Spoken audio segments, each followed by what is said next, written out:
আজকে আমাদের বাড়িতে পৌষ কালী পূজা, আর সন্ধ্যাবেলা আমি এখন রেডি হচ্ছি, আর তার সাথে আমার আদ্রিত রেডি হয়ে গেছে। মা আসবে, মাকে বরণ করতে হবে, সেই জন্য আমি এখন বরণ ডালা সাজাচ্ছি। আর এই আমার বরণ ডালা সাজানো কমপ্লিট হয়ে গেল। এখন আমি গেটের সামনে যাব, গিয়ে ওয়েট করব। আর দেখো আমাদের ঠাকুর ফাইনালি চলে এসছে। আমি তো বরণ করে নিয়েছিলাম ঠাকুরকে, তারপরেই ঠাকুর একদম উপরে চলে যাবে যেখানে পুজো হবে। এখন সবাই মিলে ধরে মাকে সুন্দর করে বসিয়ে দিল। আর তারপরেই পুজোর আরও কিছু টুকিটাকি কাজ থাকে, ভোগও রেডি হয়ে গেছে। আর আদ্রির যেন সমস্ত সময় ঢাক বাজিয়ে গেছে, মানে ঢাকিয়ালাকে ঢাক বাজাতেই দেয়নি।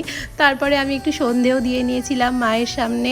আর এদিকে 108টা বেলপাতার মালাও করতে হবে, তো সেটাও করে নিয়েছিলাম। আর এদিকে গেস্টরাও আসা শুরু করে দিয়েছিল, কিন্তু পুজো হবে অনেক রাতে। এখন টুকিটাকি পুজোর প্রিপারেশন চলছে, তার সাথে সাথে ঠাকুরমশাইও এসে গোছগাছ স্টার্ট করে দিয়েছে। আর আমাদের পাশের ছাদেই হচ্ছিল খাওয়া দাওয়ার প্রোগ্রামটা। সো চলো বাকিটা শেয়ার করবো নেক্সট পার্টে। সো আজকের জন্য বাই, দেখা হচ্ছে।